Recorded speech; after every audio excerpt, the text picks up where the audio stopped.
Pawn Stars est une pierre angulaire de la télé-réalité depuis plus d'une décennie.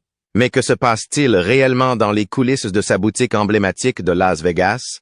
La relation entre Austin Chumlee Russell et Rick Harrison, le patriarche pragmatique de la série, a toujours intrigué les fans. Leur camaraderie est-elle aussi authentique qu'elle apparaît à l'écran? Ou y a-t-il plus dans leur dynamique qu'il n'y paraît? Pendant des années, des murmures de tension ont entouré le duo. Mais personne ne s'attendait à ce que Chumlee, le farceur qui aime s'amuser, réponde enfin aux rumeurs. Pourquoi est-il resté silencieux si longtemps et qu'est-ce qui l'a poussé à s'exprimer maintenant? Ces révélations pourraient changer tout ce que les fans pensaient savoir sur la série et ses stars. Internet a explosé lorsque des rumeurs ont fait surface selon lesquelles Chumlee avait été renvoyé de la série History Channel. Les réseaux sociaux étaient en feu de spéculation. Qu'est-ce qui aurait pu conduire à son prétendu départ? Les abonnés aux yeux d'aigle ont remarqué des changements particuliers sur l'Instagram de Chumlee. Les publications avaient été supprimées et sa biographie était différente. Était-ce un indice ou juste une coïncidence? Plutôt que de laisser les ragots s'enchaîner, Chumlee a pris le contrôle de la manière dont lui seul pouvait le faire, avec de l'humour et une caméra de téléphone. Commence Chumlee, d'un ton léger mais inquisiteur. Rick, toujours un tireur direct, n'a même pas levé les yeux de l'antiquité qu'il examinait. « Vous n'avez pas été viré », a-t-il répondu clairement. Mais Chumlee n'allait pas en rester là. « Voudriez-vous pouvoir me virer ?» Il a plaisanté.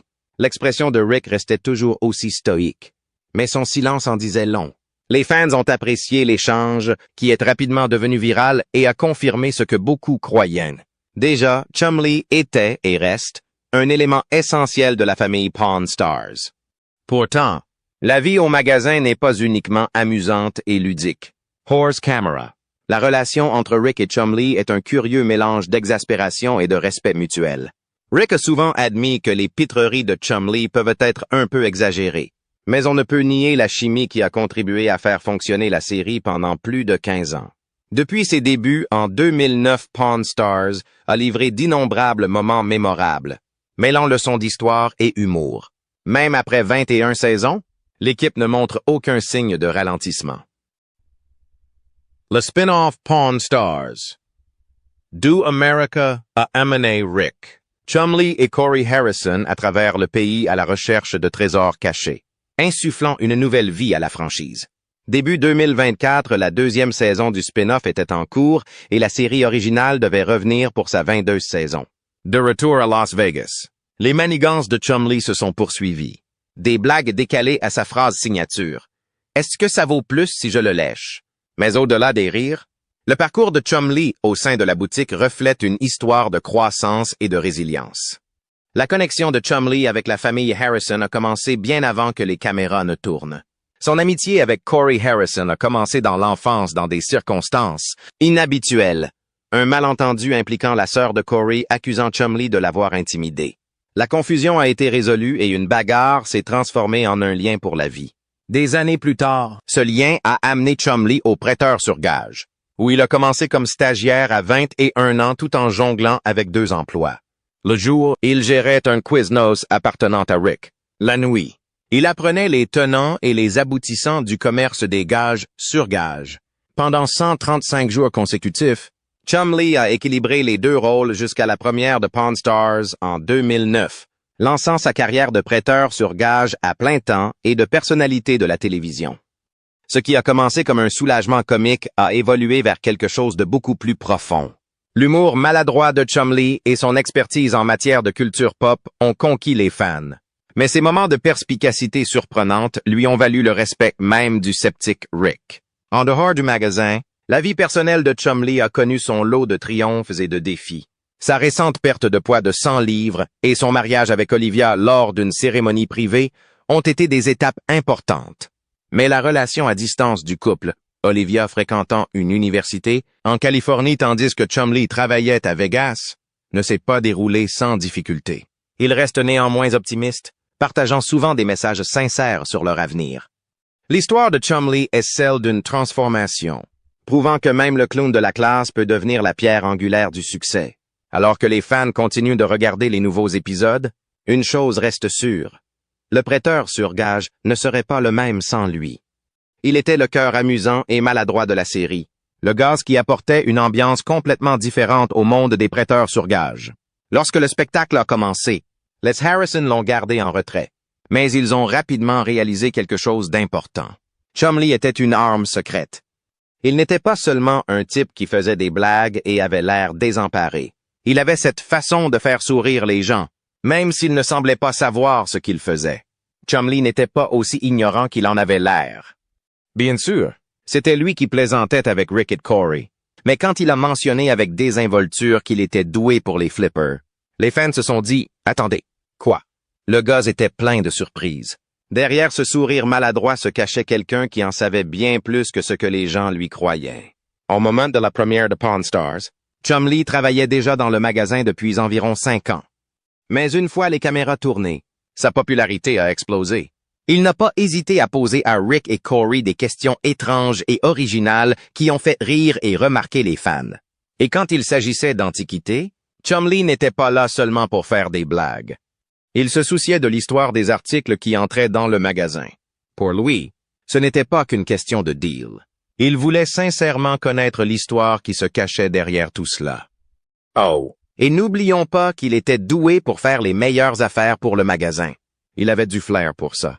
Pendant ce temps, Rick, le cerveau du magasin, était celui qui veillait à ce que tout se passe bien.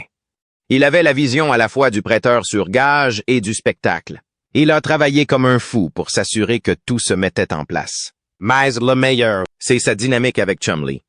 Dans une interview, Chumlee a plaisanté en disant que Rick lui donnerait des instructions et qu'il ferait semblant de ne pas les entendre. Rick, Henriette, a accepté, affirmant qu'ils entretenaient une excellente relation de travail, même si Chumlee disparaissait parfois lorsqu'ils avaient le plus besoin de lui. Leurs allers-retours ludiques étaient de la pure magie à l'écran. Et les fans ont adoré. C'était comme s'ils regardaient deux vieux amis être eux-mêmes. Mais la magie ne s'est pas toujours traduite hors écran. Les fans ont commencé à remarquer que Rick et Chumlee n'étaient pas vraiment de bons amis lorsque les caméras ont cessé de tourner. Bien sûr, ils ont eu leur moment de plaisanterie devant la caméra, mais pas tellement hors caméra. Cela a amené les fans à se demander ce qui se passait dans les coulisses. Un épisode a montré la tension entre les deux.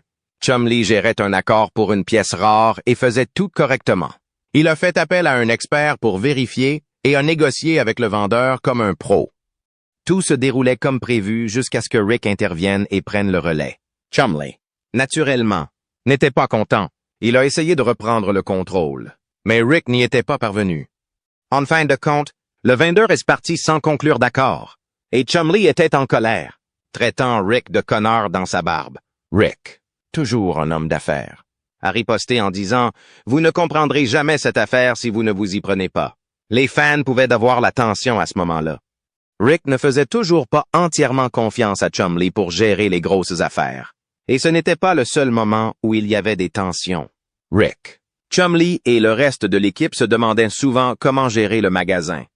Le vieil homme remettait en question l'intelligence de Chumlee et les décisions de Rick, et il était clair que chacun avait sa façon de faire les choses.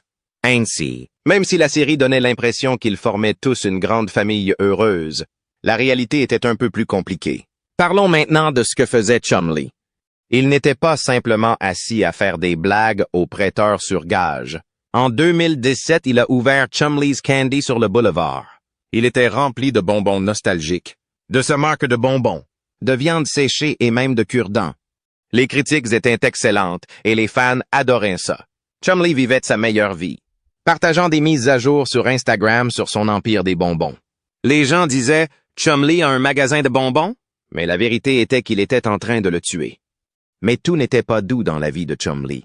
En 2016, il a rencontré de sérieux problèmes juridiques lorsque les flics ont trouvé des armes à feu non enregistrées chez lui lors d'une enquête pour agression sexuelle.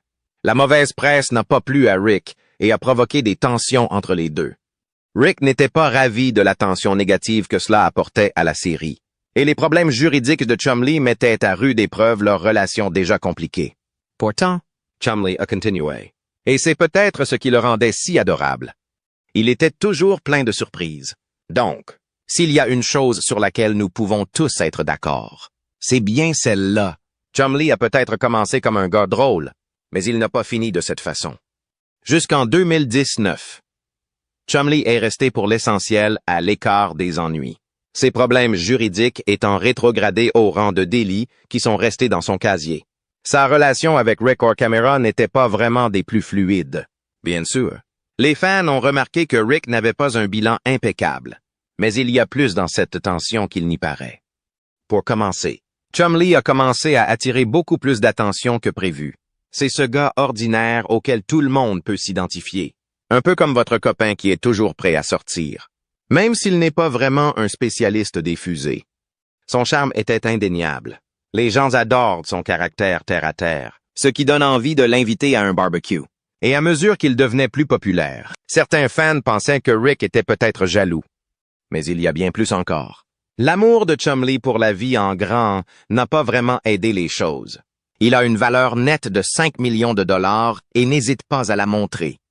Nous parlons de Maseratis, d'Escalade et d'une Impala 64. Il vit son rêve, fait la fête avec son équipe, diffuse ses jams préférés. Pendant ce temps, Rick est là-bas, essayant de maintenir le prêteur sur gage en activité et se demandant probablement s'il a fait de terribles choix de vie. L'argent est une grosse affaire pour Rick. Il veille à ce que le magasin ne soit pas noyé sous de mauvaises décisions. Ainsi, lorsque les dépenses imprudentes de Chumlee ont conduit à une erreur de 20 zéros d'or qui n'a pas plu à Rick. Vous pouvez imaginer le visage de Rick lorsqu'il a découvert combien les achats impulsifs de Chumlee coûtaient au magasin. Mais certains ont une théorie plus simple. Peut-être qu'ils n'ont tout simplement pas eu le temps de se retrouver après le spectacle. Rick a tout un restaurant de barbecue. Rick's Roll and Smoke BBQ a été élu meilleur barbecue du Nevada. D+, il a les mains pleines avec d'autres projets télévisés sous Rick Harrison Productions. Chumlee, il est également occupé à créer des vidéos personnalisées pour les fans sur Cameo. Donc, entre leurs horaires chargés, il n'est pas surprenant qu'ils n'aient pas eu le temps de discuter tard le soir autour d'une pizza. Chumlee Russell n'est pas connu pour être le gars le plus fiable du prêteur sur gage d'or et d'argent. La plupart du temps, Rick et Corey se préparent à la prochaine décision douteuse. Mais parfois, Chumlee parvient à remporter une victoire si surprenante que tout le monde se demande s'il est un génie déguisé ou s'il est simplement ridiculement chanceux. La journée a commencé avec un client portant une paire de premiers disques de Black Sabbath, mais pas n'importe quel disque. Ceux-ci figuraient sur l'étiquette originale de Vertigo, l'un d'entre eux tenant toujours son affiche ultra rare. Chumlee fut immédiatement intrigué. Après quelques marchandages et soupirs dramatiques de la part du vendeur, Chum est reparti avec les disques pour 140 $. Maintenant, si vous connaissez Rick, vous savez qu'il peut sentir une mauvaise affaire à 1,5 km. Il entra juste au moment où Chumlee terminait les disques et, avec un sourcil levé, demanda ce qui se passait. Déterminé à prouver que son achat n'était pas un désastre, Chum a fait appel à un expert. À la surprise de tous, notamment de celle de Rick, les disques valaient un 200 $. Pour une fois, Chumlee avait décroché de l'or et était plus qu'heureux de l'obtenir. Mais Chumlee n'avait pas fini.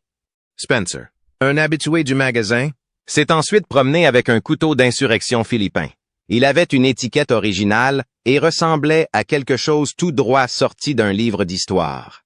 Chumlee, se sentant clairement chanceux, a négocié le prix jusqu'à 600 $. Puis Corey est arrivé, qui a jeté un coup d'œil au couteau et l'a immédiatement qualifié d'erreur de 200 $. C'est à ce moment-là que les choses sont devenues intéressantes. Chumlee, à la manière classique de Chumlee, a parié à Corey que le couteau valait 600 $ ou plus. Si Chumlee avait raison, Corey devrait promener le chien du magasin, Pinky, and Tutu. Si Corey avait raison, Chumlee perdrait sa queue de cheval. Les enjeux étaient élevés. Ils ont confié le couteau à un expert et les résultats ont été glorieux. Enfin, pour Chumlee en tout cas, la valeur historique du couteau était estimée à un 0 $. Et Corey n'avait d'autre choix que de respecter sa part du marché. Regarder Corey défiler maladroitement Pinky dans un toutou rose à froufrou aurait pu être la meilleure partie de la journée. Passant à autre chose, le chaos ne s'est pas arrêté là. Au grand désarroi de l'homme plus âgé, Chumlee avait également dépensé 500 $ pour un livre signé de Charles Lindbergh, avec un avertissement sévère selon lequel cet achat pourrait entraîner des vacances non payées. Chumlee s'est dépêché de faire vérifier le livre par Rebecca, leur experte en livres. Au début, ça avait l'air risqué. La signature était plus courte que d'habitude, soulevant quelques questions. Mais Rebecca a expliqué que c'était authentique. Lindbergh avait raccourci son autographe au cours d'une année particulièrement chargée. Elle a évalué le livre à un 500 $. À présent, Chumlee connaissait une sérieuse séquence de succès. Alors, naturellement, il a terminé la journée en achetant un manège vintage pour enfants. Le vendeur voulait 5 $, mais Chumlee a fait de la magie pour baisser le prix. À la fin de la journée, Chumlee avait remporté quelques victoires majeures, humilié Corey de la meilleure façon possible et même un peu impressionné Rick. Était-ce une compétence? Chance? Un peu des deux? Une chose est sûre. La vie au Gold and Silver Pawn Shop n'est jamais ennuyeuse quand Chumlee est là. La police a découvert un trésor de surprises et de sérieux signaux d'alarme lors de sa descente au domicile de Chumlee. Parmi les curiosités se trouvait la tristement célèbre Chum Chum Room, un espace tout droit sorti d'un livre de jeu de Rockstar, doté d'un poteau de stripteaseuse. Mais les véritables gros titres étaient bien moins amusants. Ce qui a commencé comme une seule arme s'est transformé en une réserve d'une douzaine d'armes à feu, certaines chargées et prêtes à l'emploi. Plus choquante encore, seules 4 étaient enregistrées au nom de Chumlee, de son vrai nom Austin Russell. Il y a ensuite eu le transport de drogue et d'accessoires, décrit par la police comme correspondant à des matériaux utilisés pour emballer et vendre des substances contrôlées. Naturellement, les soupçons de trafic de drogue ont tourbillonné. En mai 2016, Chumlee a conclu un accord de plaidoyer pour dissiper la tempête juridique. Comme le rapporte USA Today, il a plaidé coupable de possession illégale d'armes à feu et de délits graves pour tentative de possession de drogue. L'accord lui a valu 3 ans de probation et de counseling, avec l'avertissement que toute erreur pourrait conduire à 2 à 5 ans de prison. Le bon côté des choses est que Chumlee a évité les accusations dans le cadre de l'enquête pour agression sexuelle qui a initialement conduit au raid. Son avocat, David Chesnoff, a confirmé que son client avait été innocenté de ces allégations. Cependant, Chumlee a dû restituer toutes les armes à feu et la drogue saisie, une somme modique pour avoir évité la prison. Malgré le drame, Chumlee a conservé sa place sur Pawn Stars, au grand soulagement des fans. Alors qu'il y avait une incertitude quant à son avenir sur History Channel, ses co-stars se sont ralliés à lui. Rick Harrison, propriétaire du magasin et patriarche de la série, a déclaré à Fox 411.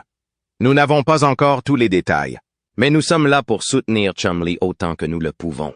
Corey Harrison, ami de longue date et membre de la distribution de Chumlee, a montré sa loyauté avec des publications énigmatiques sur les réseaux sociaux, sur l'amitié et les lois laxistes sur l'enregistrement des armes à feu du Nevada. Un soutien subtil mais clair. Le personnage de Chumlee fait partie de son charme depuis son enfance. Il a obtenu son surnom à 12 ans lorsque le père d'un ami l'a comparé à Chumlee, le morse adorable mais stupide de Tennessee Tuxedo. Plutôt que de s'offusquer, Chumlee s'est penché sur le surnom, remarquant avec humour « Voyons qui est ce personnage de Chumlee ». En découvrant que le nom appartenait à un acolyte loufoque du dessin animé, cela n'a fait que solidifier le surnom. La renommée, cependant, est de rarement permanente, et Chumlee a fait preuve de prévoyance en se lançant dans diverses activités au-delà de son rôle dans Pawn Stars. Il a été le premier membre de la distribution à lancer une ligne de produits de marque qui comprenait de tout, des vêtements aux objets de collection originaux, créant ainsi une tendance pour le reste de l'équipe. Ses activités entrepreneuriales ne s'arrêtent pas là. Il a exploré la musique et a même fréquenté une école de DJ. L'un de ses premiers concerts a fait la une des journaux lorsque ses demandes dans les i. Coulisses incluant avec humour Girl Scout Cookies et Hot Chicks, un mouvement classique de Chumlee. Au-delà du DJing, il s'est également consacré à la promotion des talents musicaux locaux de Las Vegas, démontrant qu'il ne se limitait pas à de simples bouffonneries à l'écran. Les efforts de Chumlee ont porté leurs fruits. Sa gamme de produits est devenue un énorme succès. Et même Rick Harrison, copropriétaire du prêteur sur gage. Le lien de Chumlee avec la boutique est plus profond que le spectacle. Son amitié de toujours avec Corey Harrison remonte à l'enfance, lorsque la famille Harrison a fondé le prêteur sur gage en 1989.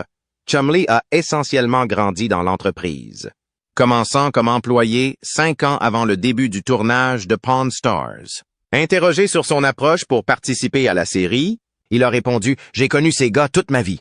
Je vais juste être drôle et plaisanter avec eux, comme nous le faisons toujours. » La stratégie a fonctionné, faisant de lui un favori des fans presque du jour au lendemain. Mais la célébrité n'a pas mis Chumlee à l'abri de ses difficultés personnelles. À peine 2 semaines avant la première de Pawn Stars, en 2009, Chumlee a fait face à une perte déchirante lorsque son père est décédé d'un cancer du pancréas. Cette expérience l'a profondément marqué et il chérit les objets artisanaux laissés par son père, les qualifiant d'irremplaçables. La tragédie a également servi de sonnette d'alarme, le poussant à prendre sa santé au sérieux. Inspiré par le parcours de perte de poids de Corey Harrison, Chumlee a commencé à se concentrer sur la forme physique, perdant plus de 100 livres en supprimant les aliments transformés. Cependant, maintenir ses progrès n'a pas été facile. En 2016, il avait repris 50 livres et son poids continuait de fluctuer.